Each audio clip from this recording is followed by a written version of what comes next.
The Sixth Tale, My Other Self, on a Hilltop. What follows is the extraordinary story of an ordinary little girl. When I was a little girl, I had the reddest hair you've ever seen, and I lived with my mother in a small village tucked away in the hills. I was never any good at magic, but I loved gardening and could grow all sorts of flowers and medicinal herbs. Behind my house was a low hill from which you could enjoy a wonderful evening view. I used to walk at the top of it every night and sit on a big old root and watch the sun go down. One day, my mother cut her hand on a glass that I had broken. Though she washed the wound straight away, just as she had always taught me, the cut soon became infected, and by the next morning she had a very high fever. I took care of her the best I could, of course, but several days passed without any improvement in her condition. Then one night, after I cried myself to sleep with worry, I woke with a start to find myself standing in front of a strange door. I opened this door and walked through it to emerge on top of my favorite hill. It looked just the same as it always did, except for one thing. There was someone else there, sitting on my root and sobbing quietly. I took a sharp breath and thought to myself, could the girl sitting on the root actually be me? Her hair was just as red as mine, and it glittered like a ruby in the setting sun. The bright blue bird. I was feeling quite sad myself, but the girl sitting on the root seemed absolutely inconsolable. Feeling sorry for her, I asked, "Are you all right? Why are you crying?" At this, the weeping girl lifted her face, giving me another shock. It was exactly like mine. "I was careless, and my bird flew away," she said. "Oh, I did love it so." "So that's why you're crying. I've been careless too. As it happens, I made my mother sick." I thought for a moment, then asked, "What kind of bird was it?" "It was blue, bright blue. It was so very beautiful."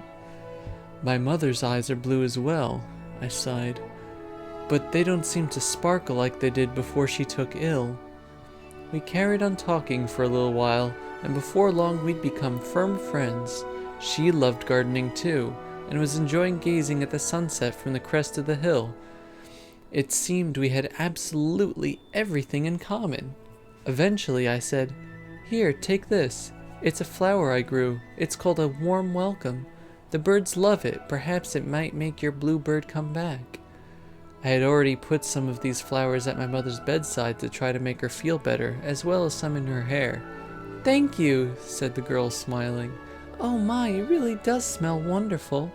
Hey, would you like to come to my house?" I nodded, and off we went. Down the hill together and into the girl's house. She placed a flower I'd given her next to the window. Before long we heard it sound, and a bluebird flew in through the window. "Chee-chee!" shouted the girl. Recognizing her missing pet, the bird had flown straight for the vase that held the flower. It seemed a little unsteady, as though one of its wings was injured, but I couldn't help feeling happy at the warm welcome that I'd given the girl had make her bird come back. Waking from the dream, all of a sudden, I was in front of the strange door again. I walked through it and found myself lying in bed once more. It was just a dream, I sighed. Then I threw off the sheets and went to my mother's bedroom. Much to my surprise, though, I found that she wasn't there. That's when I heard a sound coming from the kitchen and ran downstairs. "Mother!" I cried. "Good morning," she replied cheerily.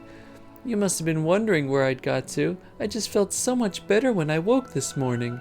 Now then, would you like some breakfast? I'm famished."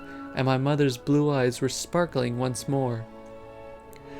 Every person in this world has a soulmate, a person in another world with whom they share a soul. Soulmates' destinies are intertwined, and occasionally they even overlap. So should you ever chance to step through a strange door, do not be surprised if you meet someone just like you. And that, as they say, is that.